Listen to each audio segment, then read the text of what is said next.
श्री भगवान ने कहा, हे अर्जुन, तू उनके लिए शोक करता है जो शोक करने योग्य नहीं है और पंडितों की तरह बातें करता है। जो विद्वान होते हैं वे न तो जीवित प्राणी के लिए और न ही मृत प्राणी के लिए शोक करते। ऐसा कभी नहीं हुआ कि मैं किसी भी समय में नहीं था, या तू नहीं था, अथवा ये समस्त राजा नहीं थे, और न ऐसा ही होगा कि भविष्य में हम सब नहीं रहेंगे। जिस प्रकार जीवात्मा इस शरीर में बाल अवस्था से युवा अवस्था और वृद्ध अवस्था को निरंतर अग्रसर होता रहता है, उसी प्रकार जीवात्मा इस शरीर की मृत्यु होने पर दूसरे शरीर में चला जाता है। ऐसे परिवर्तन से धीर मनुष्य मोह को प्राप्त नहीं होते हैं।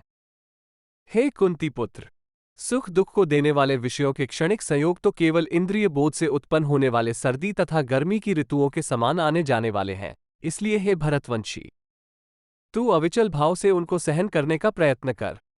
हे पुरुष श्रेष्ठ, जो मनुष्य दुख तथा सुख में कभी विचलित नहीं होता है, दोनों परिस्थितियों में समभाव रखता है, ऐसा धीर पुरुष निश्चित रूप से मुक्ति के योग्य होता है।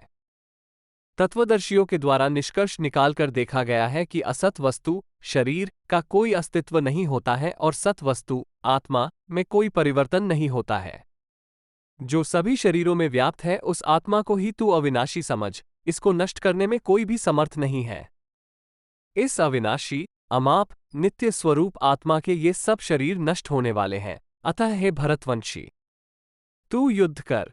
जो इस आत्मा को मारने वाला समझता है तथा जो इसको मरा हुआ समझता है, वे दोनों ही अज्ञानी है, क्योंकि यह आत्मा वास्तव में न तो किसी को मारता है और न किसी द्वारा मारा जाता है।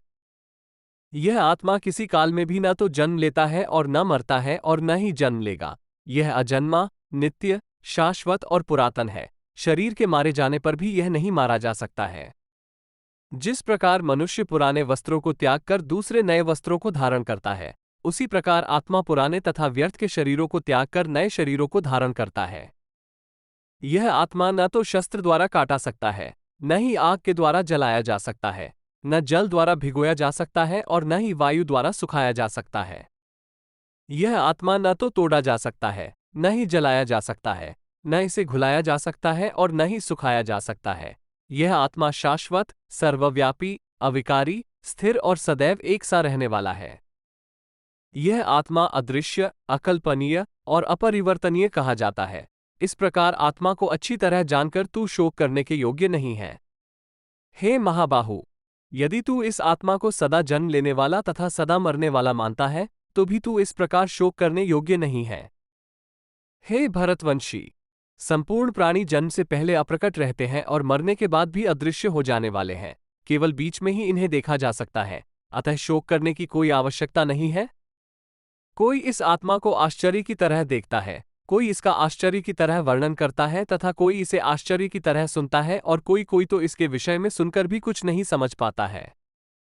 हे भरतवंशी, इस आत्मा का शरीर में कभी वध नहीं किया जा सकता है, अतः तुझे किसी भी प्राणी के लिए शोक करने की आवश्यकता नहीं है।